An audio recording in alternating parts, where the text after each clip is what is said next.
여러분 안녕하십니까? 익산시 선거방송 토론위원회가 주관하는 제21대 국회의원 선거 익산시 갑선거구 후보자 토론회 진행을 맡은 김한광입니다.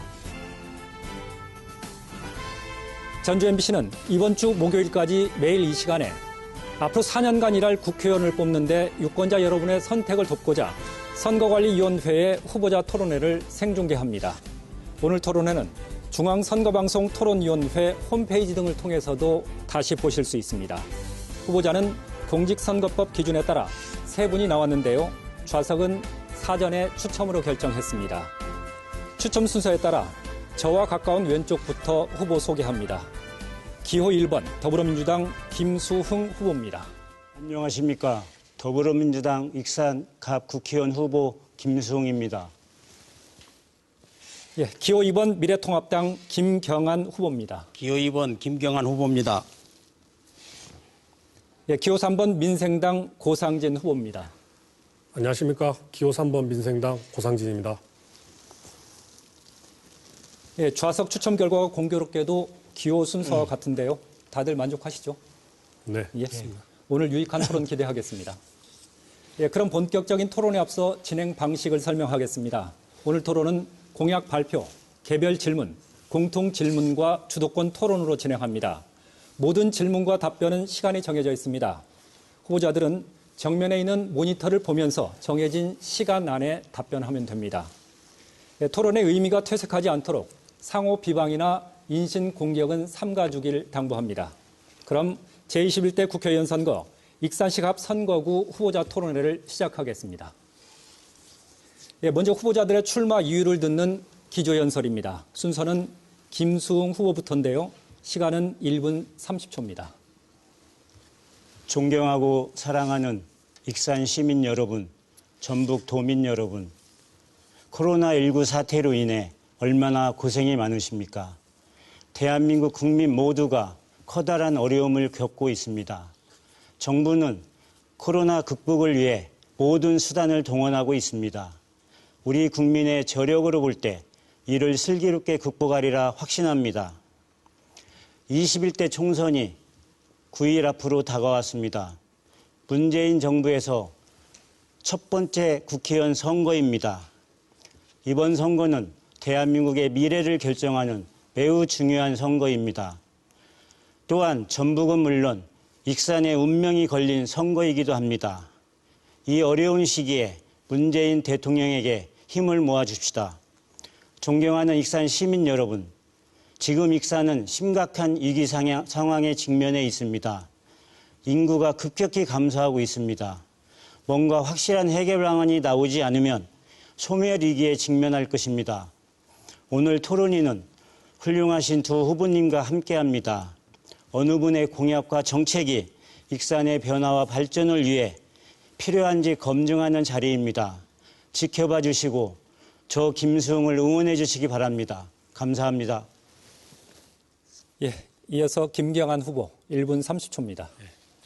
존경하고 사랑하는 익산 시민 여러분, 기호 2번 김경안 후보 인사 올립니다. 코로나19로 얼마나 힘들고 어렵습니까? 우리 함께 같이 이겨냅시다.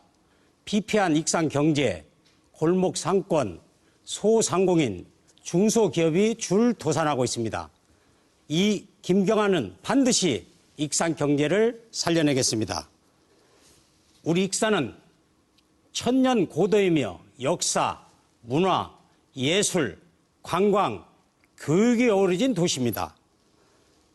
저는 익산 정원줄 시장과 공무원과 관계기관과 함께 긴밀한 협의를 통해서 우리 익산을 대전환의 시대로 만들어서 새로운 성장 동력을 찾아내겠습니다.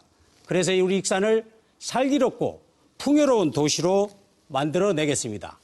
또한 우리 미래통합당에서는 코로나 사태로 인한 슈퍼 예산 100조를 편성해서 전 국민에게 50만 원씩 4인 가구 200만 원을 지출하고 또한 직접적인 피해를 입은 소상공인, 자영업자에게 1,000만 원을 지급하고 일자리를 잃었거나 일자리를 구하지 못한 분들에게는 500만 원을 지급하는 각종 또한 세금을 감면해주고 자영업 세금 납부를 3년간 정리해 유예해주는 예, 그런 정리해 주십시오. 공약을 발표했습니다. 예, 감사합니다.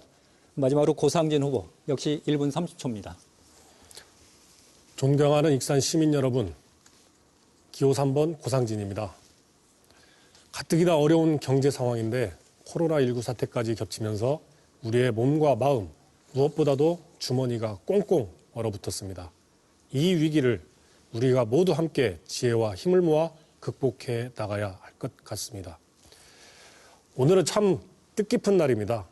앞서 2차례 언론사 주최 토론회가 있었습니다만 그 자리에 민주당 김수흥 후보께서는 어떤 이유인지 참석치 않으셨습니다. 그 정치 신인으로서 그리고 집권 여당의 후보로서 그 누구보다 시민 여러분께 알 권리를 충족시켜드려야 될 후보께서 오히려 알 권리를 박탈시키고 말았습니다. 후보자가 토론회를 거부한다는 것은 2가지 이유일 것입니다.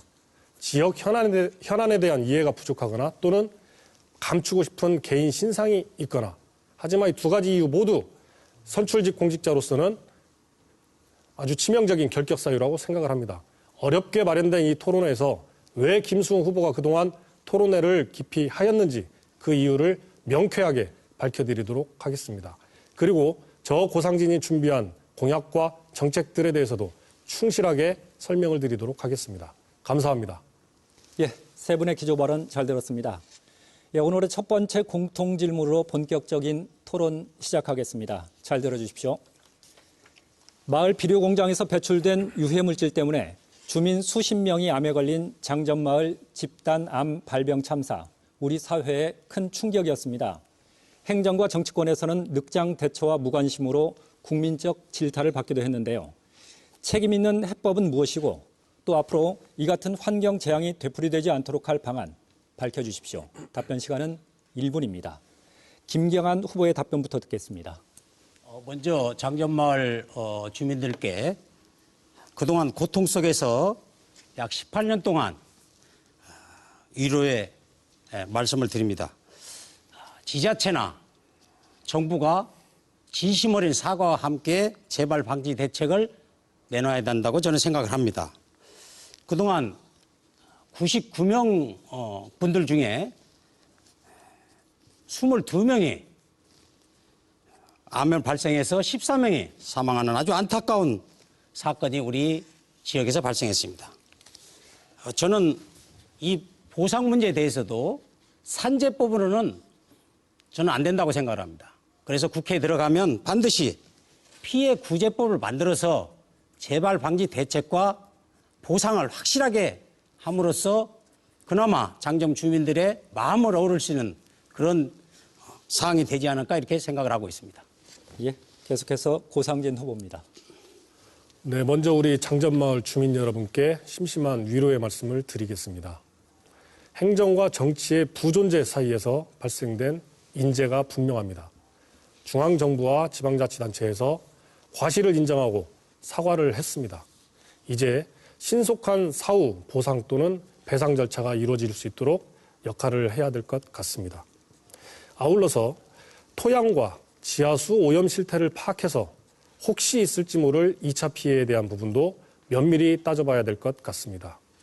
그리고 현재 3명으로 운영 중인 특별사법경찰관 제도를 확충해서 환경 문제에 대한 위법 실태를 정확하게 따지고 신속하게 조치할 수 있도록 제도적 장치를 마련하겠습니다.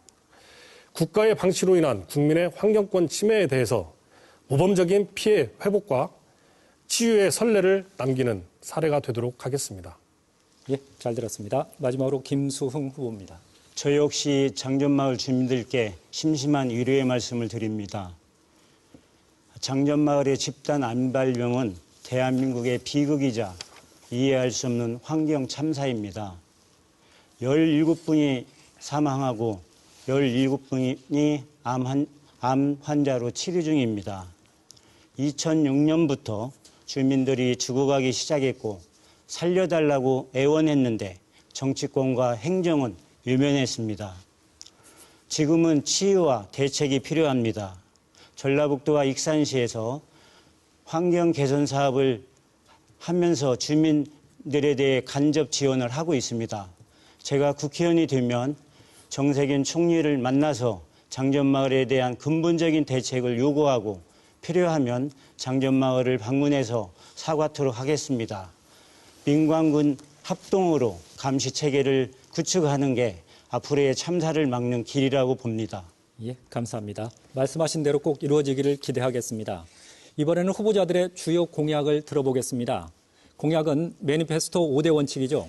이유와 목표, 방법, 재원, 소요 기간에 맞춰 제시해 주기 바랍니다. 공약 발표 시간은 1분 30초인데요. 고상진 후보부터 시작하겠습니다. 네, 익산의 제2혁신도시를 건설하겠습니다. 지금 정부는 122개의 그 공공기관의 제2차 지방이전 사업을 구상 중에 있습니다. 그 가운데 환경부와 환경 관련 공공기관 그리고 식품 관련 공공기관을 익산으로 유치를 하겠습니다. 현재 우리 익산은 악취와 미세먼지, 폐석산 문제로 몸살을 앓고 있습니다. 이러한 환경 문제를 근본적으로 해결할 수 있는 초석을 마련하겠습니다. 두 번째로 제5경마공원 유치를 나서겠습니다. 지난 제4경마공원 유치 실패를 거울 삼아서 전라북도에 그리고 익산에 제5경마공원을 유치하겠습니다. 연간 2천억의 지방 세수와 1,500명의 일자리를 창출할 수 있는 효과가 있습니다. 그리고 세계적인 수학박물관을 건립해서 수학의 도시로 만들겠습니다. 4차 산업혁명 시대에 걸맞는 인재 양성의 요람 익산으로 만들겠습니다. 마지막으로 KTNG 본사를 익산에 유치하겠습니다. 함나 장전마을 사태의 원인을 제공한 KTNG가 사회적 책임을 다할 수 있도록 그리고 피해자분들의 그동안 피해자분들의 아픔이 사회적 가치로 승화될 수 있도록 의미 있는 그런 역할을 하도록 당부하겠습니다. 예, 이어서 김수흥 후보입니다. 1분 30초입니다. 저는 제일 먼저 전북도청의 익산 이전을 추진하겠습니다. 전주시는 지금 혁신도시이자 전북의 도청 소재지입니다. 문화예술도시이고 탄소산업도시이고 교육도시입니다. 앞으로 제3금융지 도시와 특례시까지 추진하면 전라북도의 인구가 전도로 쏠림 현상이 심화됩니다. 전북 내에서 균형 발전과 상생 발전을 이루기 위해서는 전북도청 이전이 필수적입니다. 그 위치로 익산이 교통의 요지이고 또 수도권과의 접근성 등을 고려할 때 최적합지라고 생각합니다. 두 번째는 대기업과 공공기관을 유치하겠습니다. 익산 인구의 가장 급격한 감소 사유는 일자리 때문입니다. 지방도시 중에 대기업이 없는 도시는 앞으로 더 이상 존재하기 어렵습니다. 대기업이 입주해야 중소우량 기업이 입주합니다. 대기업 입장에서는 좋은 기업 환경을 만들어주면 충분히 입주할 수 있습니다. 그 다음에 세 번째는 서울 세종 고속도로를 익산까지 연장하겠습니다. 차트에서 보시듯이 익산까지 연장하게 되면 기업 입지 조건도 좋아지고 물류 환경도 좋아지고 관광이나 일자리 창출에도 크게 도움이 될 것으로 확신합니다. 예, 여기까지 듣도록 하겠습니다. 다음은 김경한 후보입니다. 익산 서부권, 북부권, 역세권을 새만금 배후도시로 반드시 만들어내겠습니다. 앞으로 5년, 10년 동안 새만금에 두바이 인스파이를 비롯해서 10조에서 20조가 투자됩니다. 그러면 반드시 유성도시가 형성이 됩니다. 익산의 서부권, 북부권에 물류단지, 산업단지, 주거 문화단지를 반드시 만들어서 익산을 새로운 도시로 형성해 내겠습니다. 또한 새만금의 익산까지 새로운 도로를 건설해서 15분, 20분에 주파할 수 있는 그런 새만금 배후도시를 반드시 형성하겠습니다. 또한 역세권에 컨벤션 센터를 유치하겠습니다. 지금 각 시도에 컨벤션 센터가 없는 지역이 우리 전북과 충북과 강원도입니다. 이 세 군데 중에 우리 전북에 지금 컨벤션 센터를 전주, 군산, 익산이 서로 경쟁을 하고 있습니다. 익산은 호남의 관문이며 앞으로 유라시아 시발역입니다. 그래서 반드시 익산에 컨벤션 센터를 만들어서 국제회의, 각종 박람회, 식품 클러스터 박람회를 통해서 익산의 새로운 성장 동력을 만들어 내겠습니다. 예, 감사합니다. 제가 그 이유뿐만 아니라 목표와 재원 이런 방안에 대해서도 말씀해 주기를 말씀드렸었는데 나열만 하고 말았습니다. 그래서 다음에 개별 질문을 드릴 텐데요. 방금 제시한 공약을 더 깊이 따져보도록 하겠습니다. 먼저 김수웅 후보에게 개별 질문입니다. 자, 후보께서는 전북도청의 익산 이전을 약속했습니다. 도청 이전 문제는 전북도민의 전체 의견을 들어야 할 사안인데요. 익산 이전의 근거와 다른 시군 주민들을 설득할 방안 말씀해 주기 바랍니다. 1분 안에 답변해 주기 바랍니다. 네, 이 세상에 쉬운 일은 하나도 없다고 봅니다. 그렇지만 노무현 대통령께서는 행정수도와 혁신도시를 만들었습니다. 정부가 10개의 혁신도시를 건설하면서 도청 소재지의 혁신도시가 위치한 곳은 전주밖에 없습니다. 전주시가 금융중심지와 특례시를 지원하고 있습니다. 이렇게 되면 전주 주변에 있는 익산, 군산, 김제, 완주 모든 지자체가 그쪽으로 쏠림 현상이 많이 발생해서 인구가 전주로만 몰리게 됩니다. 이렇게 될 경우 전북 내에서 불균형 발전이 일어나고 그것 때문에 전북이 경쟁력을 확보할 수 없습니다. 전북도청을 익산으로 이전하는 데는 약 한 3천억 원의 재원이 들지 않을까 합니다. 우리 전북이 중앙정부와 협의해서 이 문제를 해결하는 데 제가 최선의 노력을 다하겠습니다. 예, 감사합니다. 다음은 김경환 후보자 개별 질문입니다. 후보께서는 익산의 새만금 배후도시 조성을 약속했습니다. 새만금은 국내 최대의 농생명 산업지역으로 익산의 국가식품 클러스터와 상생 효과가 기대됩니다. 하지만 사업이 가시화하고 성과가 있기까지는 시간이 걸릴 것으로 보이는데요. 임기 안에 공약을 추진할 구체적인 계획이 있는지요? 1분 안에 답변 바랍니다. 제가 공기업에 있으면서 새만금 방조제를 준공식을 가졌습니다. 또한 새만금은 앞으로 이제 신재생 에너지 사업을 비롯해서 문재인 대통령께서 오셔서 신재생 사업을 비롯해서 관광지 개발 등 약 10조에서 20조가 5년에서 10년 안에 투자가 됩니다. 그리고 두바이의 인스파이어라는 회사가 여러 가지 경로를 통해서 투자를 하려고 준비를 하고 있습니다. 그런 과정에 반드시 위성 배후도시가 필요합니다. 그 위성 배후도시는 익산의 서부 북부권의 토지를 이용해서 정원율 시장과 또 공무원들과 협의를 통해서 산업단지, 물류단지, 주거단지를 만드는 것은 크게 무리가 없다고 생각을 합니다. 국비와 지방비를 확보한다면 충분히 가능하리라고 생각을 합니다. 예, 알겠습니다. 마지막으로 고상진 후보자에게 묻겠습니다. 후보께서는 마한 백제왕도 복원사업 1조 원 프로젝트도 약속했습니다. 현재 서울에서는 한성 백제 조성 사업이 진행 중이고 충남 공주시와 부여군에서는 백제 역사지구 경쟁력 강화 방안을 모색하고 있습니다. 익산의 마한 백제왕도 복원 사업의 강점을 차별화할 방안 어떤 게 있을까요? 1분 안에 답변 바랍니다. 네, 우선 2000년 왕도 익산의 역사적 정체성을 정립할 필요가 있습니다. 잘 아시겠지만 작년 말에 신라 경주 왕경 복원 사업이라는 특별법이 제정이 됐습니다. 국회에서. 이는 약 12년 정도의 9,450억, 1조에 가까운 재원이 마련되는 게 안정적으로 뒷받침할 수 있는 법적 근거를 마련했던 것입니다. 이 법이 제정되는 동안 왜 우리 익산은 그에 대응하는, 부응하는 그런 법을 근거를 마련해 못했나 하는 아쉬움이 있습니다. 이제라도 마한백제 왕도복원사업 1조 원 프로젝트를 기획해서 추진해야 합니다.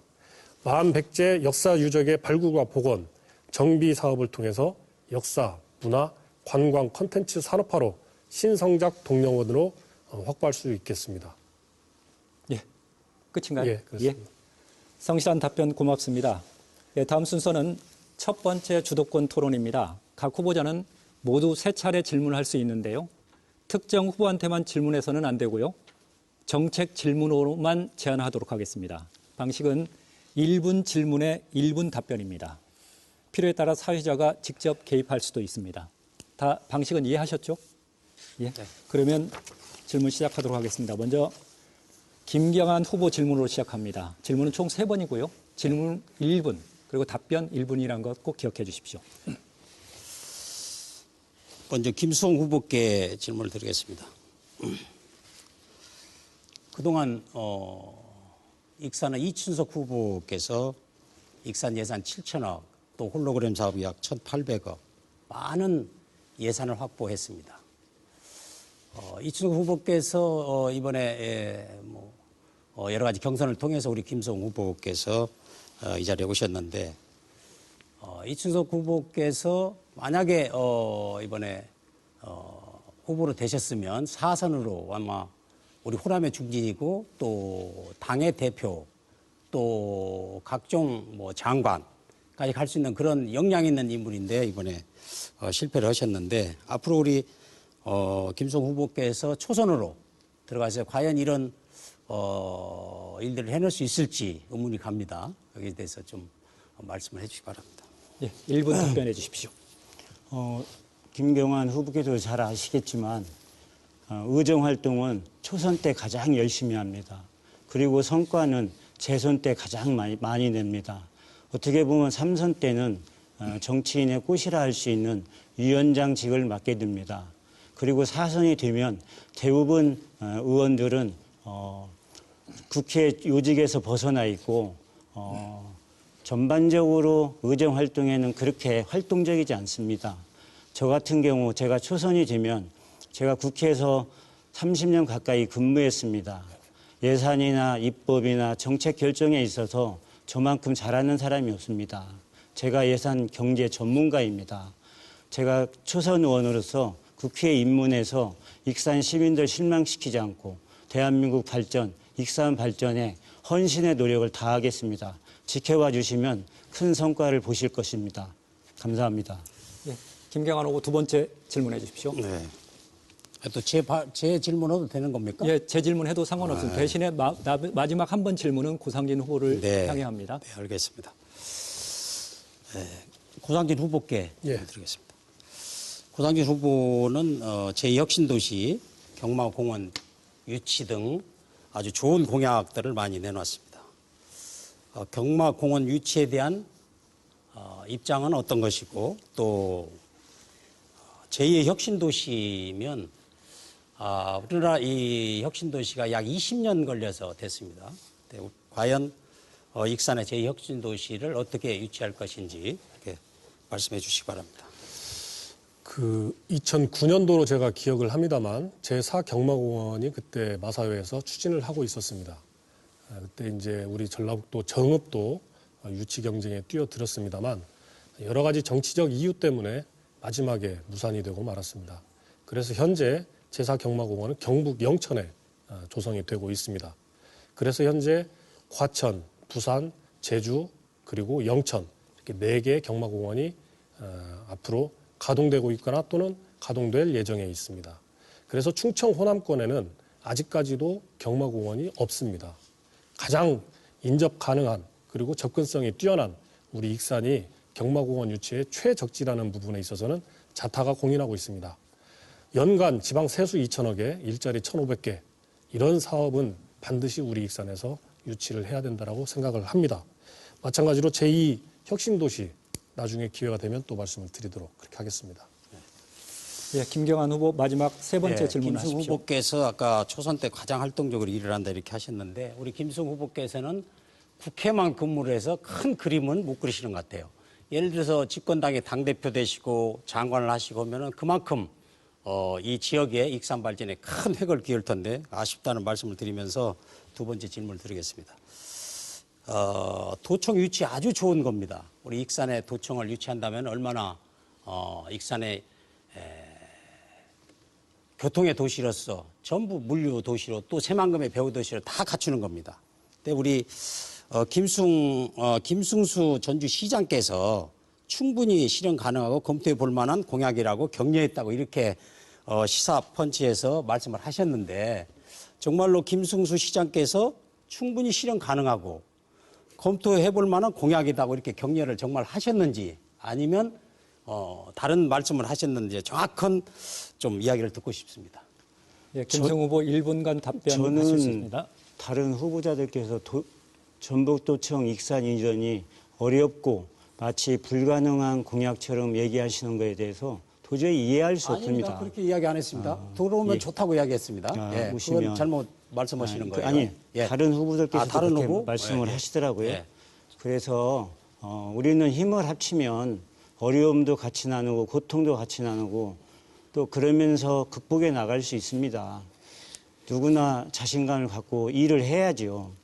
아까 말씀하신 김승수 후보의 얘기는 그렇게 말씀을 하고 그렇지만 김승수 시장께서 그렇게 말씀을 하고 다만 이것은 전주시나 전주시장의 입장은 아닙니다. 이렇게 얘기를 했습니다. 분명히 말씀을 참고하시기 바라고요. 예. 말을 중간만 끊어서 얘기를 하면 그게 오해를 사기 때문에 전후 관계를 파악해서 듣는 습성도 좋습니다. 예, 여기까지 듣도록 하겠습니다. 김경환 후보의 주도권 토론 여기까지입니다. 이어서 고상진 후보 질문 차례입니다. 첫 번째 질문 해주시죠. 예, 김수웅 후보님께 말씀을 드리겠습니다. 좀 전에 김승수 시장께서 그렇게 말씀을 하셨다라고 했는데 저도 그 대담 프로그램을 봤거든요. 근데 전후를 자른 게 아니라 풀 워딩으로 좀 전에 김경환 후보님께서 말씀을 하셨는데 그러면은 어떤 전후가 잘렸다는 말씀이신지 좀 밝혀주시죠. 똑같은 질문입니까? 그러니까 어디가 전후가 잘렸다는 거기까지 말씀이신지. 하고 예. 그다음에 나머지 얘기는 제가 예, 자, 언급을 안 그러면은 했습니다. 제가 추가로 말씀을 예. 여쭙겠습니다. 전북 도청에 올 수 있다라면 당연히 저도 쌍수를 들어서 힘을 보태겠습니다. 그런데 그 전제 조건이 특례시가 된다라면이라고 말씀을 하시는 겁니까? 제가 두 가지 안을 가지고 있습니다. 전주시가 특례시 추진을 해당 국회의원들도 지금 공약으로 내걸고 있습니다. 그렇게 해서 전주시가 특례시가 되면 전주시로 쏠림 현상이 전라북도 내에서 매우 심하게 발생할 것입니다. 그랬을 경우 우리가 그러니까 중앙정부의 특례시가 균형 발전을 얘기하고 상생 발전을 얘기하는데 전북 내에서 불균형 발전을 그대로 놔둬야 됩니까? 그러니까요. 그것은 특례시가 됐을 때 그러면은 도청을 이전한다는 그런 말씀이십니까? 예. 특례시가 되면은 전주시의 위상이 달라집니까? 제가 한 가지 더 말씀을 여전히 드리면요. 제가 알기로는 여전히 기초자치단체입니다. 전주시는. 우리 후보자님께서는 광역시와의 어떤 위상, 약간의 어떤 착각을 가지고 계신 거 아닌가 모르겠는데 전주시 도청을 홍보 자료를 옮기시려면요. 한번 보셔야 됩니다. 도청을 옮기시려면 전주시에서 후보님 잠깐 제 토론이니까요. 도청 이전을 위한 도시건설 및 지원에 관한 특별법 이거에 근거해서 도청 이전을 논의하셔야 됩니다. 잠시만, 고 후보님. 예. 여기까지 첫 번째 질문과 답변을 하는 것으로 예, 하겠습니다. 예, 두 예, 번째 질문 해주십시오. 예. 시간 운용을 잘해 주십시오. 1분 예. 질문에 1분 답변입니다. 알겠습니다. 자, 두 번째 질문입니다. 도청 문제는 나중에 다시 말씀드리기로 하고요. 김수웅 후보님께 여쭙겠습니다. 김대중 대통령은 IMF 이후에 4년 평균 7.4% 성장률, 노무현 대통령 5년 평균 4.7%, 이명박 대통령 5년 평균 3.3%, 박근혜 대통령 4년 평균 3%, 문재인 대통령 첫 해 3.2%, 2018년도 2.7%, 2019년도 2% 경제 성장률입니다. 우리 경제 전문가를 자처하셨는데 문재인 정부의 경제 정책에 대한 평가를 한번 해줘 보시죠. 문재인 정부는 두 가지입니다. 소득주도 성장하고 혁신 성장입니다. 소득주도 성장은 소득의 분배를 통해서 소비를 창출하고 생산을 늘리면서 이 국민 모두가 골고루 균형을 유지하면서 이렇게 나가고자 하는 게 소득주도 성장이고요. 그다음에 혁신 성장은 정부가 추진하는 중요한 미래의 산업 정책에 대해서 정부가 일정 부분 부담하면 기업이 그거에 대해서 투자하고 미래의 먹거리를 만드는 그런 정책입니다. 이 두 가지가 쌍두마차로서 어느 정도의 성과를 거두면 큰 성과를 거둘 수 있는데 일부 지금 집행 과정에서 최저임금이라든지 근로시간 문제로 부작용이 좀 있는 것 같습니다. 문재인 정부에서 잘 완성하리라 확신합니다. 예, 여기까지 두 번째 질문 마쳤고요. 고상진 후보, 예. 마지막으로 세 번째 질문 우리 김경환 후보께 해주기 바랍니다. 예. 김경환 후보님께 여쭙겠습니다. 가뜩이나 그 경제가 안 좋은 상황에서 코로나19 사태까지 겹쳤습니다. 지금 자영업자나 소상공인들은 정말로 그 어느 때보다 가장 힘듭니다. IMF 이후보다 더 힘들다고 지금 아우성들입니다. 그런데 코로나19 사태가 뭐 어디까지 확산될지도 모르는 상황이기 때문에 지금 뭐 대놓고 힘들다라고 말을 못하고 있는 그런 지경인데 당장이라도 특단의 대책을 마련해야 되는 상황이라고 저는 생각을 합니다. 그래서 저는 최소한 한 50인 미만 근로자를 고용하는 기업에 대해서는 현재 8,590원 하고 있는 최저임금 적용을 유예해야 된다. 적어도 코로나19 사태가 종료되고 그 영향이 사라질 때까지는 이에 대한 저기를 유예를 해야 된다라고 생각하는데 우리 김 후보님 제 생각은 어떠신지? 오늘 그 우리 미래통합당에서 발표를 했습니다. 전체 소득 분배 70%가 아니고 전체 국민들에게 50만 원씩, 그래서 4인 가구 200만 원, 또 소상공인 1,000만 원, 또 일자리를 잃었거나 코로나 때문에 일자리를 찾지 못하는 분들에게 500만 원, 또 각종 세금 감면 혜택, 또 자영업자 세금 납부를 3년간 유예해 주는 것, 이 모든 것을 국회에서 슈퍼 코로나 예산을 100조를 편성하자 이렇게 요구를 해놓았습니다. 그래서 아마 이게 곧 여야 협의를 통해서 슈퍼 예산이 편성되면 바로 집행이 되리라고 생각을 하고 있습니다. 예. 여기까지 고상진 후보 질문 끝났습니다. 마지막으로 김수웅 후보자 3번 질문할 수 있습니다. 방금 그 시간 운용에 자꾸 좀 차질이 있는데요. 1분 질문하고 1분 답변, 이게 일문일답 형식이 아니라는 거, 그거 좀 유의해 주시기 바랍니다. 예, 질문하십시오. 아까 그 전북도청 익산 이전과 연관돼서 제가 김경환 후보님께 한번 여쭙겠습니다. 전북 내 균형 발전, 상생 발전을 위해서 도청 이전에 대해서 후보님 찬성하십니까? 찬성합니다. 그리고 전주시가 특례시가 되면 전주시 홍보 자료에 따르면 광역시급의 행정적, 재정적 권한을 갖는다고 합니다. 또 그렇게 되면 그 의미는 중앙정부로부터 특례시에 대해서 예산 지원이나 이런 게 많아진다는 의미일 수 있습니다. 그러면 전주가 재정적으로 권한이 커지고 재정이 많아지면 전주는 상당히 살기 좋은 도시가 됩니다.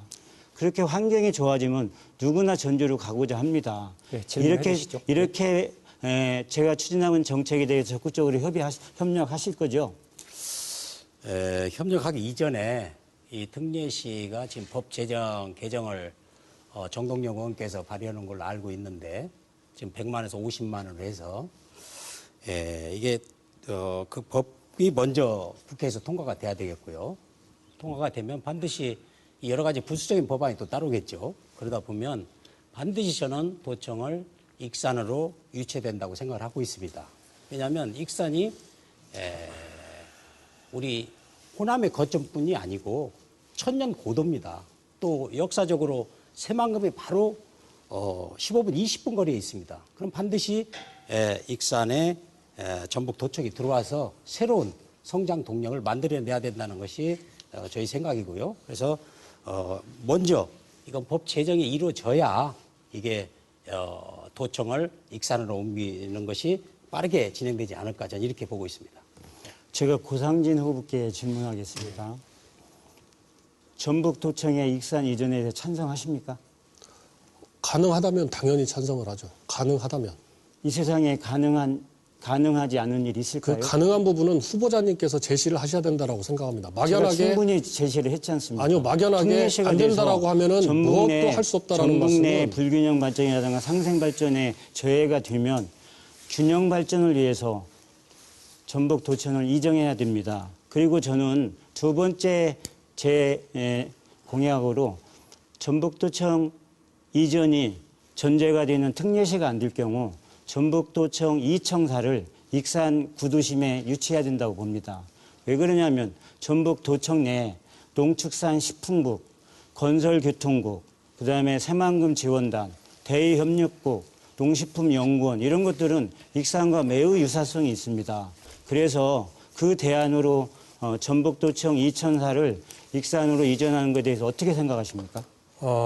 아무튼 뭐 기가 막힌 발상이기는 한 것 같습니다만 제가 한 가지 좀 여쭤보고 싶은 게 있습니다. 우리 김수웅 후보께서 도청을 이전하시겠다라면 구체적인 로드맵이 특례시가 된다라는 전제한지 아니면은 특례시 지정에 대한 법을 후보님께서 나중에 국회 가서 발의를 하시겠다는 건지 아니면 도청 이전에 관한 도시건설 및 지원에 관한 특별법 개정안을 내시겠다는 건지 어떤 구체적인 방안을 말씀을 해주셔야 제가 그 방안이 실현 가능하다 아니다 이렇게 말씀을 드릴 수 있는데 무턱대고 안 된다라고 하면 아무것도 할 수 없다 이런 말씀은 어떻게 보면 좀 무격다짐이다라는 생각이 들고요.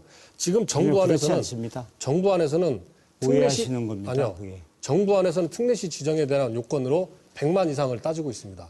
그것을 완화하기 위해서 정동영 의원이 50만 플러스 도청 소재지라는 개정안을 발의를 했습니다. 그러면 이 개정안도 20대 국회가 지나면은 소멸됩니다.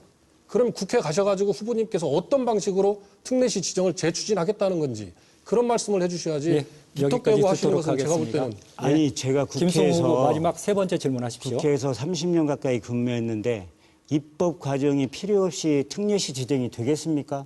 당연히 그러니까 그거를 말씀을 입법화 해주세요. 과정을 거쳐야 되는데 그 특례시 추진과 김승우 후보 지금 관련해서 세 번째 질문 시간입니다. 김인덕 의원께서 특례시 지정을 추진하겠다고 입법화하겠다고 공약을 하고 있습니다. 그렇게 추진하면 제가 적극적으로 그거에 동참하고 그렇게 돼서 전주가 특례시가 되면 저는 전북도청 이전을 강력하게 주장하고 익산으로 이전하도록 최대한의 노력을 하고 전주 시민을 비롯해서 전북 도민께 양해를 구하고 합의를 이끌어내겠습니다.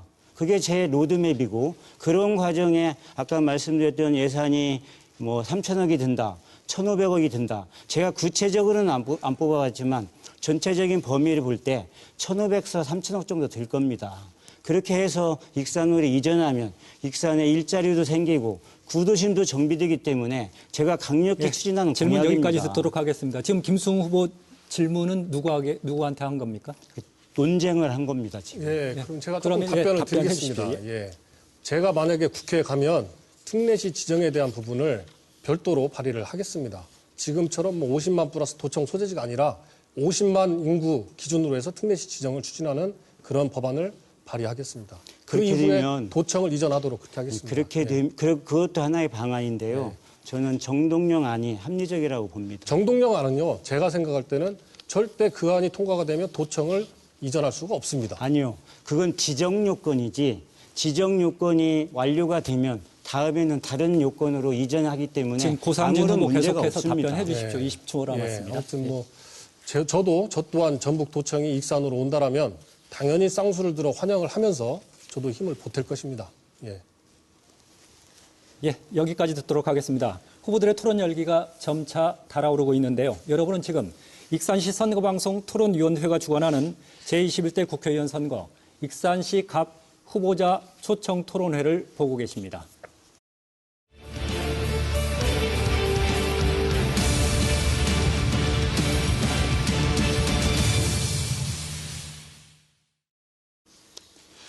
예, 이번에는 두 번째 공통 질문입니다. 이번 선거에서 세 후보 모두 공공기관 이전으로 익산시 발전을 이끌겠다고 말하고 있습니다.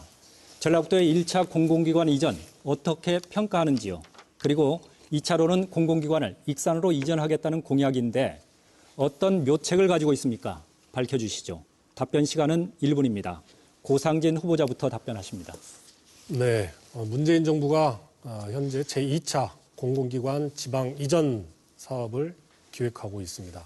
그런데 총선을 앞두고 구체적인 로드맵은 제시하지 않고 있습니다.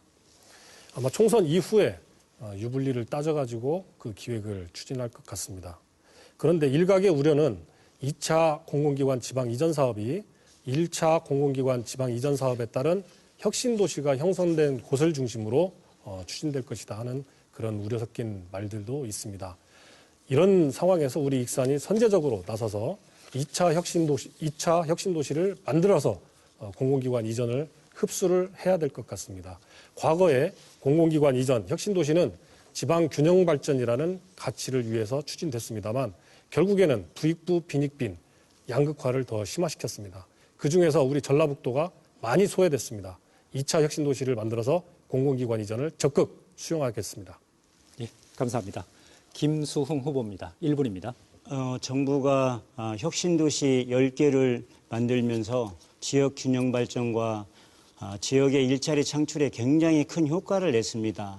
이러다 보니까 수도권이나 서울에 소재하고 있는 공공기관들을 다시 지방으로 이전시키는 것이 좋겠다는 게 중소도시나 지방에 있는 사람들 그리고 국회의원들의 모든 후보자들의 아마 공약일 것입니다. 그런데 지금 아까 고상진 후보도 말씀했듯이 정부가 아직 구체적으로 2차 혁신도시 이전에 대해서는 계획을 발표하지 않고 있습니다. 제 판단으로는 아마 다음 대선에서 뜨거운 이슈가 될 것입니다. 그러면 어떤 혁신도시를 어떤 공공기관을 익산에 유치하냐가 가장 중요합니다. 제가 볼 때는 힘있고 집권당의 후보인 김수흥 후보가 이를 완수할 수 있으리라고 확신합니다. 예, 고맙습니다. 마지막으로 김경환 후보 1분입니다. 정부의 공공기관 이전 대상은 약 122개 기관입니다. 전북연구원에서 34개 기관을 대상으로 삼았습니다. 우리 익산에는 철도가 있습니다. 그래서 코레일 네트워크, 또 교육이 있습니다. 한국학중앙연구원, 관광도시에서 한국환경, 또 이런 여러 가지 기관을 우리 익산에 유치해야 된다고 보고 있습니다. 이러려면 반드시 익산시장과 긴밀한 협의를 통해서 우리 익산에 맞는 그리고 양질의 일자리를 창출할 수 있는 그런 기관을 우리 익산에 유치해야 된다고 저는 생각을 하고 있습니다. 만약에 국회에 들어간다면 미래통합당 120여 명의 국회의원들을 설득해서 반드시 우리 익산에 꼭 필요하고 양질의 일자리를 얻을 수 있는 그런 기관을 익산에 유치하도록 하겠습니다. 예, 세 분 후보의 발언 잘 들었습니다. 예, 이번에는 후보자 주도권 토론입니다. 세 분 후보자께 5분씩을 드리겠습니다. 주도권을 쥔 후보가 5분 동안 자유로운 주제로 상대 후보에게 질문과 보충 질문을 할 수 있는데요.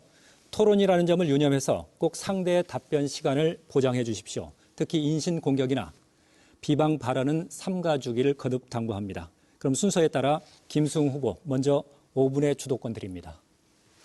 두 후보님 잘 아시겠지만 국회의원이 되면 제일 먼저 찾아오는 분들이 익산시청 공무원 그리고 전라북도 관내 공무원들이 찾아옵니다. 예산 확보를 위해서 전북 관내 국회의원 방들을 찾아다니게 됩니다.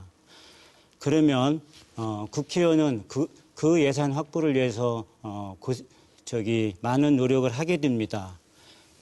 고상진 후보께 질문하겠습니다. 이번에 저 경선 과정의 토론에서도 국비 확보와 관련해서 많은 의견을 나눴습니다. 우리 전북 내 많은 국회의원들이 정기국회에서 예산 통과가 되면 국비 확보를 얼마 했네 이것 가지고 홍보를 합니다. 익산의 경우는 두 분이 7,156억을 확보했습니다. 군산은 한 분인데 1조 원 이상을 확보했습니다. 왜 이렇게 국비 확보의 차이가 날까요? 그 국비 확보 규모에 대해서는 명확한 객관적인 지표가 없습니다. 잘 아시겠지만 이거는 지역 간에 연계되어 있는 사업들도 있고 국책 사업들도 따로 있고 예를 들어서 새만금 관련된 사업 예산이 뭐 군산으로만 포함되는 것도 있을 수 있고 군산과 김제가 포함될 수도 있는 것도 있고 군산과 김제와 부안이 포함될 수도 있는 겁니다. 마찬가지로 예산 규모라는 것은 어떤 객관적인 지표가 없습니다. 잘 알겠습니다. 그건 무슨 의미를 얘기하냐면 익산의 경우는 국책 사업이 많지 않다는 의미입니다. 네. 그렇게 되면 익산은 정부에서 국비 확보가 적으면 지역의 어떤 발전이나 그다음에 일자리 창출 사업이나 SOC를 건설하는데 한계가 있을 것입니다. 그래서 우리 고상진 후보께서 국회의원이 된다면 어떻게 하면 국비 확보를 많이 할 수 있는지 그 방안에 대해서 얘기 좀 해주시죠. 국비 확보라는 것이 그 국회 단계에서는 확보할 수 있는 게 굉장히 적습니다. 잘 아시겠지만 이것은 정부가 예산 편성 단계에서부터 국회의원이 활동을 해야 가능합니다. 우리나라는 현재 예산 편성 권한이 정부에 있습니다. 국회는 나중에 정부가 편성권이 넘어오면 예산을 심의하는 그런 권한밖에 없습니다. 그렇기 때문에 한창 예산 편성을 하고 있는 4월 달에 정부에 우리가 필요한 예산들을 신규 예산으로 수립할 수 있도록 제가 노력하는 제 게 경험을 한번 말씀드리겠습니다. 제가 국회에서 예산 분야에 오래 근무했습니다. 공무원들이 이 사업 설명서를 들고 국회로 찾아옵니다. 그러면 저 같은 경우는 언제 누가 제 사무실을 방문해서 이런 요청을 했다는 걸 다 기재를 합니다. 그리고 또 언제 정부 부처에 누구를 만나서 이런 요청을 하고 전화를 했다는 걸 합니다. 저 같은 경우는 국회에서 30년 근무하면서 이런 노하우와 또 정부 부처 공무원들과 네트워크가 있습니다. 제가 예산을 확보하는데 저만큼 전문가나 노하우를 가지신 분이 없습니다. 참고해 주시고 제가 하나 또다시 질문 드리겠습니다. 혹시 우리 고상진 후보께서 선거용 홍보 책자에 이걸 실으셨죠? 네네. 여기에 전북 도민 일부 민주익산 경선 신천지 신도 연록 주장 의혹, 당혹, 그다음에 세전북 신문도 실었습니다. 네. 이게 중앙선관위 산하 인천의 보도심의위원회에서 어떻게 났는지 아십니까? 아닙니다. 모르시죠? 네. 주인지 뭐 그렇게 알고 있습니다. 그렇다면 거기에서 주의라는 조치가 나왔다면 무슨 의미인지 아시죠? 이렇게 인터넷 그 보도심의위원회에서 전북도민일보, 세전북신문의 해당 보도들은 선거 시기 후보자의 평가에 중요한 영향을 미칠 수 있는 사안에 대해 보도하면서 명확히 확인되지 않은 사실을 상대 후보자나 일부 지역 목회자들의 일방적 주장 등을 근거로 과장된 표현이나 당사자 반론 없이 가시화하는 것은 유권자를 오도하거나 신청인에 불리한 영향을 미칠 수 있다고 판단했습니다.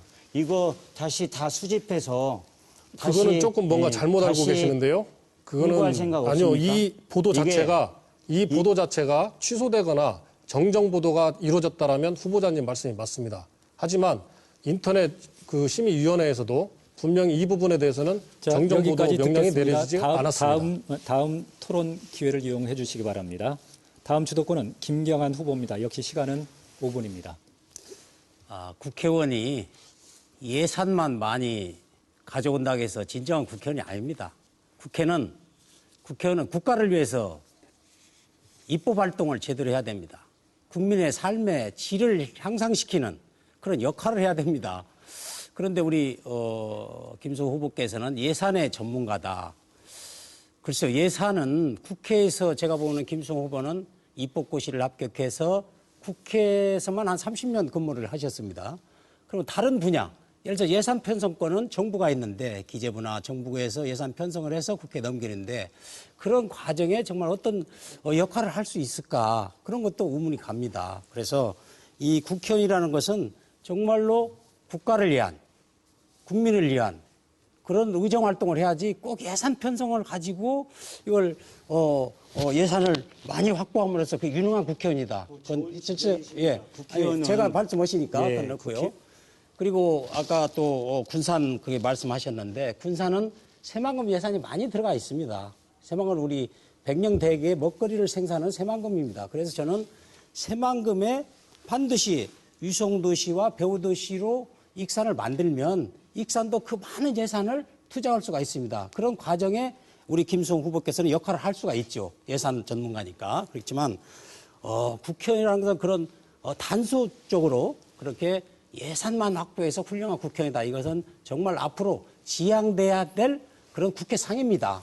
예, 그래서 또한 제가 반론하면 아닙니다. 저한테 제가 반론 제가 주시죠. 드릴게요. 그리고 저는 국회의원이 되면은 모든 기득권을 포기하는 그걸 1호 법안으로 만들려고 합니다. 그래서 입법 활동만 전념하는 그런 국회의원 되는 순간에 모두 다른 건 다 제쳐두고 국회의원의 그런 역량은 발휘할 생각을 하지 않고 군림하고 또 특권 의식만 가지고 있고 이러면 절대 안 된다 저는 보고 있습니다. 우리 김수홍 후보께서 이렇게 오늘 나와주셔서 저는 감사하다고 생각합니다. 그 토론회에 안 나오니까 김수홍 후보께서는 제가 토론회에 지금, 안 나옵니까? 김수홍 후보께서는 말씀도 맞지 않고요. 제 말씀이니까 내 말씀이 아니 근데 김수홍 후보께서 혼자 다 아직 많이 얘기하시니까. 남아있습니다. 김수홍 후보께서는 지금 우리 익산 시민의 알 권리를 충족시켜야 될 그런 걸 가지고 있습니다. 왜냐하면 전부 신인입니다. 정치 신인입니다. 저는 당내 경선에서도요. 예. 공약 가지고 충분히 그러니까 토론을 정치 신인이기 했습니다. 때문에 그리고 이춘석 후보에게 계속 토론회 하자 뭐 이렇게 기자회견도 하셨죠. 토론회 하자고 계속 하고 요구를 하시면서 당내 국회의원이 경선에서 또 한번 했습니다. 국회의원이 되면은 가장 덕목이 뭐냐 도덕적인 덕목이 언행일치입니다. 국회의원은 언행일치가 됨으로써 국민에게 신뢰받는 겁니다. 그런 과정에서 우리 김수홍 후보께서 실망은 익산 시민들이 많이 있습니다. 제가 그래서 답변 기회를 주셔야 될 것 같아요. 제가 혼자 드리겠습니다. 계속 제가 드릴 테니까. 말씀하시니까요. 그래서 앞으로 저는 김수홍 후보께 정치를 이제 시작하는 그런 신인의 입장에서 정말 더 좀 시민의 알 권리를 충족하고 시민의 마음을 좀 보듬고 시민과 함께하는 그런 국회의원이 됐으면 좋겠다는 말씀을 드리면서 그런 여러 가지 언행일치가 안 된 부분에 대해서 어떻게 설명하시고 또 앞으로 그럼 모든 토론에 참여를 하시고 또 앞으로 시민들에게 지금 코로나 때문에 깜깜이 선거입니다. 깜깜이 선거. 그러면 어떻게든지 우리 금강방송에서 또 했을 때 그때 나오시지 않으셨어요.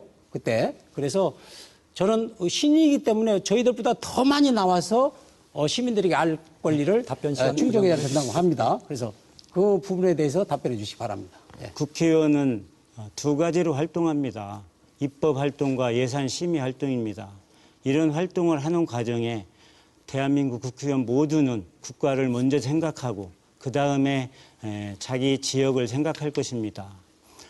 입법 활동은 대한민국의 정책을 결정하는 과정이고 예산 심의는 그 정책을 재정적으로 보완해 주는 겁니다. 그래서 입법과 예산 심의는 별개가 아닙니다. 저는 국정을 충분히 경험하지 못했다고 하는데요. 행정부보다 국회가 대한민국 최고의 정책 결정기관입니다. 수없이 많은 상임위원회에서 그다음에 대한민국의 정책과 예산을 총괄하는 예결위에서 2번 근무했습니다. 그래서 경험이 없다는 건 틀리고요. 두 번째 토론위는 아니 고상진 후보하고 황세현 후보가 경쟁을 했습니다. 당내 토론이 했습니까? 언제 후보가 단일화됐습니까? 그러면 제가 그 두 분들하고 각각 토론을 해야 됩니까? 여기까지 듣겠습니다. 이어서 고상진 후보 주도권 토론 5분 쓸 수 있습니다. 우리 김수홍 후보님 그 선거 공보물을 보고 제가 깜짝 놀랐습니다. 서울의 아파트가 많이 떨어졌나? 아파트 가격이. 그 총 재산 신고를 하셨는데 11억 6천만 원 신고하셨죠. 근데 이 세부 사항들을 들여다 그게 보니까 매입 가격으로 신고하게 돼 있습니다. 매입 가격이요? 예. 공시 가격 또는 실거래 가격으로 하도록 돼 있습니다. 공시 가격은 매입 가격보다 지금 낮습니다. 2019년 기준으로. 지금 실거래 가격 얼마인지 아십니까? 실거래 가격은 제가 실제 거래를 안 해서 나오지가 않습니다.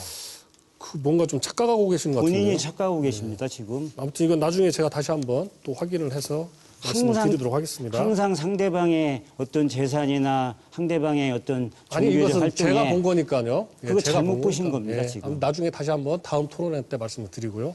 내일 CBS에서 맞짱 토론이 있는데 안 나오십니까? 5시 합니다. 아니 제가 아까 물었지 않습니까? 네. 왜 민생당은 황세현 후보하고 아니, 그러니까 고상진 그때는 후보가 경쟁을 하고 두 분 다 저한테 토론이 나와달라고 했는데 당내 경선은 아니 했습니까? 그 안 이후에 했습니까? 지금 언론사에서 토론회를 주최하지 않습니까? 그거를 말씀드리는 거예요. 언론사에서 주최하는 토론회를 2차례 안 나오셨어요, 지금 후보님께서는. 아니 언론사에서 주최하는 토론회를 후보자가 다 나가라는 게 어디 법에 있습니까? 아니 그러니까 내일은 나오실 겁니까? 안 저는 나오실 모르겠습니다. 저는 지금 예. 이 토론이 나오기 전까지 아시겠지만 선거 홍보용 책자도 만들어야 되고 후보 등록도 해야 되고 아이고, 선거 저 벽보도 후보님, 만들어야 되고 아무튼 내일 그걸 시간 제가 되시면 다 준비했습니다. 내일 시간 되시면 CBS 토론회장에서 꼭 좀 뵙고 싶습니다. 제가 안 나간다고 거기서 저 성토하지 마십시오. 제일 야당인 저 미래통합당은 빠진 겁니까? 글쎄요, 그거는 저는 이제 CBS에 강국기 요청합니다. 아니 신인들만 저도 저기 하는 정치 것 같습니다. 신인입니다. 예, 국회의원 고상민 후보 나왔고. 주도권 토론 예. 계속 예, 하시죠. 예, 그래서- 저기 김수영 후보님께 여쭤보겠습니다. 요즘 익산 시민들께서 상당히 궁금해하는 현안 중에 하나인데 혹시 신천지 선거 개입과 관련해서 저도 공개 질의를 몇 차례 했습니다. 답변을 해달라고. 근데 아무런 답변이 없습니다. 우리 저 신천지 신도께서 우리 김 후보님 경선 과정에 개입한 게 맞습니까? 개입하지 않았습니다. 제가 개입하지 언론 않았습니까? 보도를 통해서 예. 수없이 해명했습니다. 뭐라고 그 내용 해명하셨습니까? 보셨죠? 뭐라고 해명하셨습니까? 전혀 그 사람이 개입하지 않았습니다. 개입하지 않았다? 본인이 얘기를 했습니다. 개입하지 않았다? 예. 제가 이걸 좀 보여드리겠습니다. 익산의 김모 씨라는 이제 신천지 간부급으로 알려진 분입니다. 이분이 신천지인지는 모르시는 거는 익산에 내려오신 지 얼마 안 됐기 때문에 아마 김 후보께서 모르신다라고 말씀하실 수도 있습니다. 하지만 많은 분들이 알고 계시는데 이분이 저는 그분이 신천지인지 알고 있습니다. 그러니까 언제 아셨어요 그러면? 뭐 정확히 기억은 나지 않습니다. 그러죠? 언제 그럼 대략 언제쯤이시나요? 뭐 작년에 알고 알게 계신- 됐습니다. 예. 그렇습니다. 자, 이분이 올해 2월 달에도 문자 메시지를 대량으로 보냅니다. 도와주신 덕분에 경선 잘 마무리했습니다. 익산을 바꿀 수 있도록 4.15 총선까지 부탁드립니다. 다시 한번 감사합니다. 그리고 김수웅 후보 선택 후 감사합니다. 종료 멘트까지 듣고 끊습니다. 등등. 이게 어떻게 보면은 경선에 개입을 한 거지 객관적인 증거가 있음에도 불구하고 개입하지 않았다라고 이렇게 큰 소리를 치시는 저는 이해할 수가 아니, 없습니다. 그것 때문에 네. 그런 문자와 그분의 활동 때문에 중앙당에서 조사를 했습니다. 네. 저도 중앙당에서 직접 해명을 했고요. 네. 그 위에 여성 한 분이 저희 사무실에서 자원봉사를 했는데 신천지다 해서 그분도 중앙당에 가서 조사를 자, 받았고 시간이 없으니까요. 제가 그다음에 말씀을 김현석 씨도 제가 말씀을 중앙당에서 드리겠습니다. 조사를 제가 말씀을 받았습니다. 드리겠습니다. 사회자님. 그분이 예. 조사받은 제가 내용을 말씀을 보세요. 드리는데 지금 주도권은 우리 이 고상민 김모 후보이겠습니다. 씨가 신천지라는 것을 작년부터 알고 계셨고 김 후보자께서는 그리고 이 김모 씨가 올 2월 달까지도 경선에서 활동한 것들이 객관적 증거로서 이렇게 나타났습니다. 그렇다면 김 후보께서는 신천지 신도의 도움을 받았다. 이렇게 객관적으로 인정이 되는 겁니다. 저는 그런데 제가 말씀을 아니 드릴게요. 그런데 개입하지 아니, 않았다라고 아니, 말씀을 하시는 것은 예를 들면 지금 고상진 후보를 다른 종교를 믿는 분이 자율적으로 돕고 이분을 지지해달라고 하면 그분은 선거에 개입했습니까? 저는 그 부분이 이분이 저는 다른 종교라고 해서 문제를 삼는 게 아닙니다. 우리 김 후보자님의 발언에 일관성이 없기 때문에 말씀을 드리는 겁니다. 아니 익산에 30만 시민이 있습니다.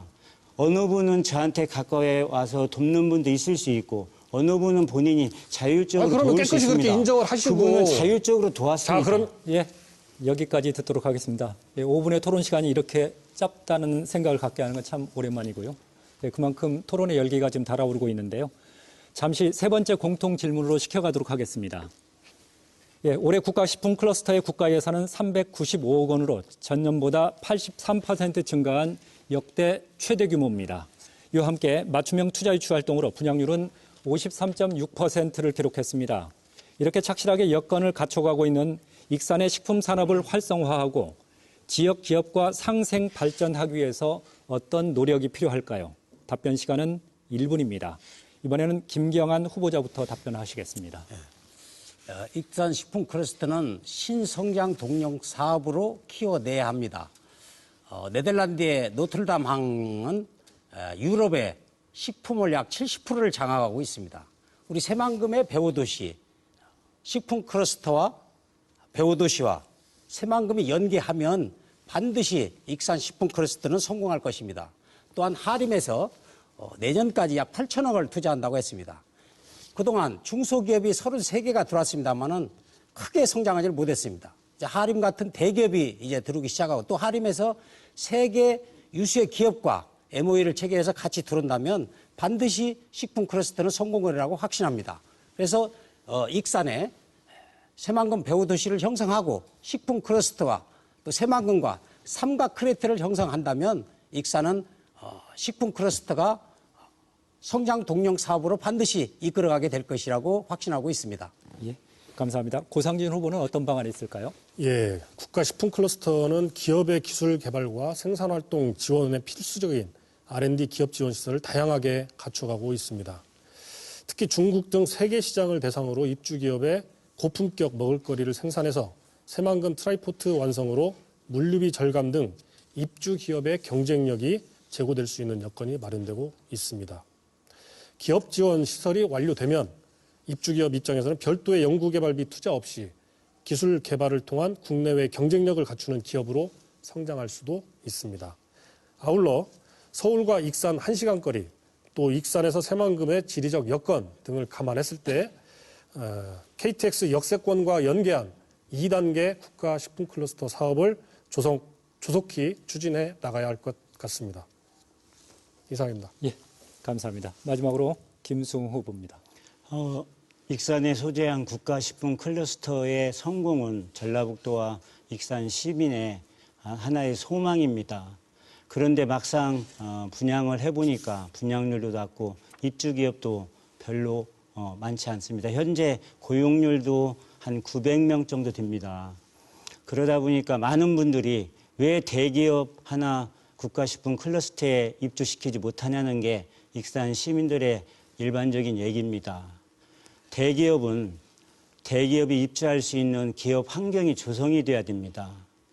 그러면 신규로 투자할 수 있습니다. 그 기업 환경이라는 게 뭐냐면 대기업에 대해서 좀 친화적이고 대기업이 요구하는 노동 조건이나 인프라가 갖춰져야 됩니다. 우리 익산은 앞으로 대기업이 식품 클러스터에 들어올 수 있도록 이런 제반 여건과 노력을 하면 대기업도 유치할 수 있다고 확신합니다. 예. 세 분 말씀 고맙습니다. 공통질문 하나 더 드리겠습니다. 올해 통계청 자료에 따르면 지난해 3분기 전북 지역은 2,632명이 다른 지역으로 떠났습니다. 연령별로는 20대가 2,156명, 지역별로는 익산시가 981명으로 가장 많습니다. 인구 감소는 정치와 경제, 행정에 영향을 주고 지역 발전 낙후로 이어지기도 하는데요. 익산시 인구 감소와 청년 인구 유출 대책 밝혀주기 바랍니다. 답변 시간은 역시 1분입니다. 이번에는 고상진 후보부터 시작합니다. 네, 며칠 전에 저를 도와주고 있는 선거 자원봉사자 젊은 친구들과 대화를 나눴습니다. 그 친구들 중에서는 대학교를 졸업하고 서울에서 일자리를 찾다가 다시 익산으로 내려온 친구도 있었습니다. 그 친구에게 물어봤습니다. 서울과 익산이 어떤 차이가 있습니까? 서울은 알바도 전부 최저임금을 정확하게 적용을 받습니다. 하지만 익산은 최저임금조차 적용을 받지 못합니다.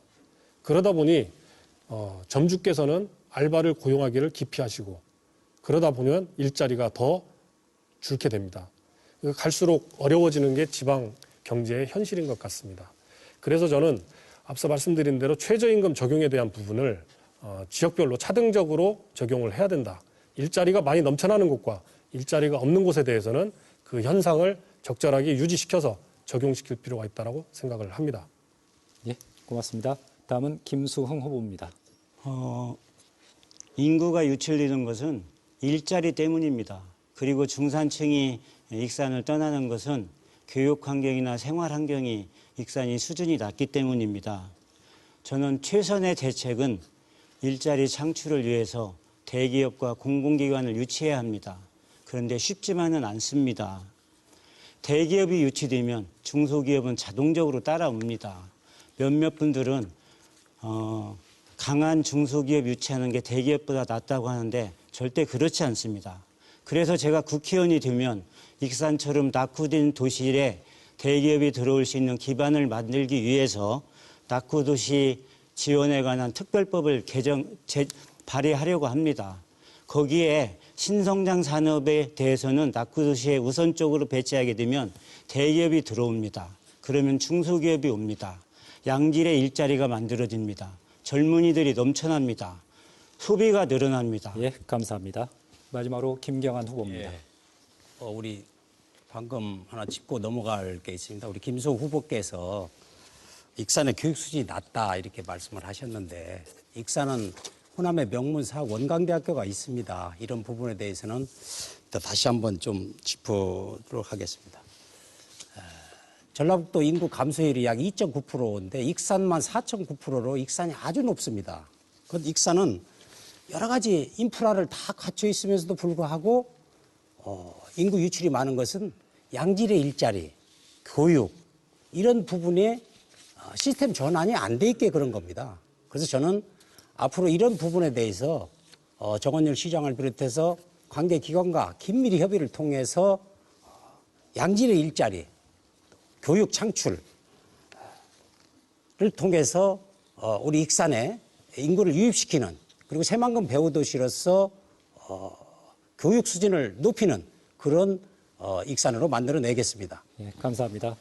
세 분이 비교적 시간을 잘 지켜주셨기 때문에 시간에 여유가 있습니다. 그래서 마지막으로 공통 질문 하나 더 드리도록 하겠습니다. 원광대가 내년부터 음악과 신입생 모집을 중단한다고 밝혔습니다. 1970년대 호남 최초로 설립돼 그간 지역 문화예술 발전의 구심점 역할을 해왔죠. 동문과 재학생들은 비상대책위원회까지 꾸렸습니다. 낮은 학생 충원율과 재정 기여도 그리고 취업률 때문이라고 하는데요. 대학 구조조정의 여파 속에서 원광대 음대 폐과 문제 후보들은 어떻게 보시는지 말씀해 주십시오. 시간은 1분이고요. 김수웅 후보자부터 답변해 주시기 바랍니다. 지금 우리나라 대학이 수도권은 모르지만 지방은 신입생을 모집하기가 어렵습니다. 그리고 교육부에서 수도권의 대학들도 구조조정을 단행하고 있습니다. 그러다 보니까 그 영향이 원광대까지 미친 것 같습니다. 물론 원광대 대학의 음대가 오랜 전통과 또 역할을 해왔습니다마는 원광대 입장에서도 많은 고민을 했을 겁니다. 제가 구체적으로 그 내용과 원인에 대해서는 모르겠는데 제가 원광대와 협의해서 그 어떤 다른 해결 방안이 있는지도 한번 알아보고 지방 대학 육성이나 지방 대학 학생 편입에 있어서 어떠한 인센티브를 줄 수 있는 방안이 있는지 제가 국회의원이 되면 찾아봐서 적극적으로 지원토록 하겠습니다. 예, 다음은 김경환 후보입니다. 이 대학 문제는 근본 원인이 교육부에 있습니다. 2018년도 교육부 평가에서 재정 지원 대학으로 정리가 되면 국가 장학금 또 재학 정원을 줄이고 이런 줄 세우기를 하고 있습니다. 이건 대학은 자율에 맡겨야 됩니다.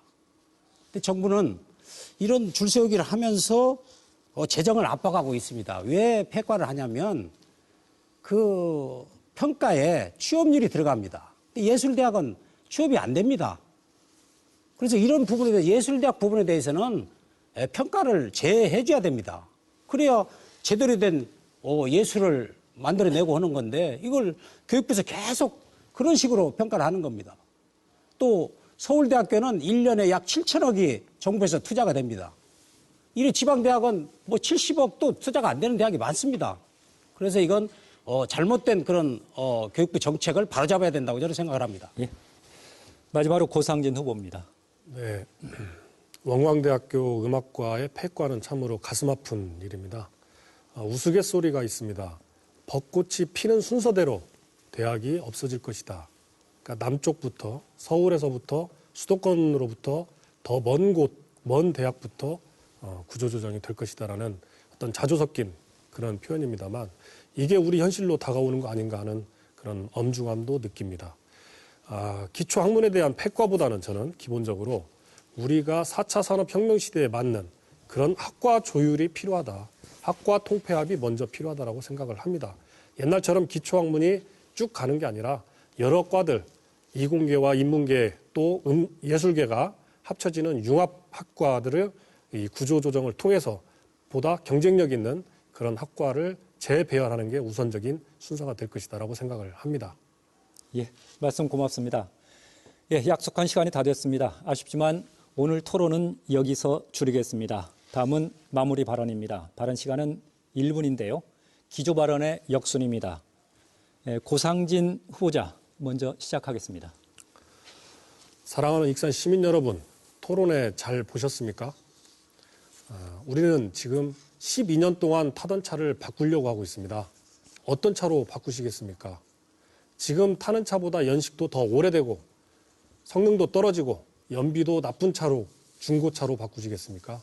아니면 각종 편의장치가 구비된 풀옵션에 성능도 좋고 연비도 좋은 새 차로 바꾸시겠습니까?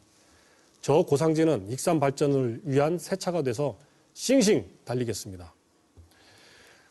신천지 선거 개입에 대해서 그냥 빠져나가기, 무마하기, 또 이를 따져묻는 목사님께 예수님을 믿으십니까? 라고 망언을 퍼붓는 서슴지 않는 이런 후보, 또 자기 자녀는 강남에서 교육을 시켰으면서 익산 교육을 걱정하는 척, 또 지방세도 납부하지 않는 이 후보에게 미래를 맡기시겠습니까? 저 고상진 찍으면 고상진이 됩니다. 네, 감사합니다. 다음은 김경한 후보입니다. 예. 익산의 교육실이 낮다 하는 말씀을 하신 후보께서는 반드시 시정해 주시기 바랍니다. 존경하고 사랑하는 익산 시민 여러분, 기의원 김경한 후보입니다. 새는 양 날개로 납니다. 익산은 선거구가 2개입니다. 갑을 여야 1명씩 보내면 익산 발전 반드시 이뤄내겠습니다. 또한 익산을 새만금 배우도시로 물류, 주거, 산업이 어우러지는 도시로, 또한 역세권에 컨벤션 센터를 만들어서 우리 익산이 살기 좋은 고장으로 반드시 만들어내겠습니다. 오늘 토론회를 보면서 어떤 후보가 과연 익산 발전을 위하고 익산을 위한 진정한 후보인지 판단하시리라 믿습니다.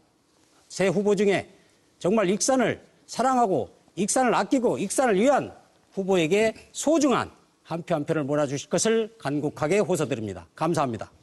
예. 새 후보자의 마무리 발언까지 들으셨습니다. 시청자 여러분, 죄송합니다. 예, 진행에 잠시 차질이 있었습니다. 죄송합니다. 김수웅 후보 1분 마무리 발언입니다. 존경하고 사랑하는 익산 시민 여러분, 토론이 잘 지켜보셨는지요? 이번 4.15 총선은 강한 여당, 강한 대통령을 만들 마지막 기회입니다. 문재인 대통령을 압도적으로 지지해 주신 익산 시민 여러분께서 다시 한번 대통령께 힘을 모아주시기 바랍니다. 코로나 전쟁 반드시 승리합니다. 국민 모두가 하루빨리 정상적으로 생활할 수 있도록 저희 더불어민주당이 앞장서겠습니다. 사랑하는 익산 시민 여러분, 저는 국회에서 30년 가까이 근무하면서 예산 전문가, 경제 전문가로 성장했습니다. 지금 익산은 심각한 위기 상황입니다. 제가 국회의원이 되어 법을 만들고 예산을 확보해서 대기업도 유치하게 하고 일자리도 만들겠습니다. 시민 여러분, 부족하지만 저에게 표를 모아주시면 익산 발전을 위해 더 열심히 노력하겠습니다. 4.15 총선에 모두 투표해서 문재인 대통령도 살리고 익산도 살립시다. 고맙습니다. 감사합니다. 예.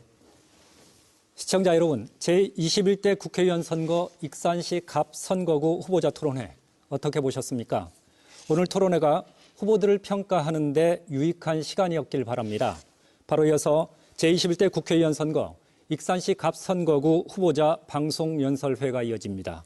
끝까지 지켜봐 주시길 바라고요. 내일 오후 5시 25분에는 제21대 국회의원 선거 완주 무주 진안 장수군 선거구 후보자 토론회가 생중계됩니다. 지속적인 관심과 참여 부탁드립니다. 이것으로 익산시 선거방송 토론위원회 주관으로 진행한 후보자 토론회를 모두 마치겠습니다. 참석한 세 분 후보자 오늘 토론 감사합니다. 그리고 시청해주신 여러분 고맙습니다.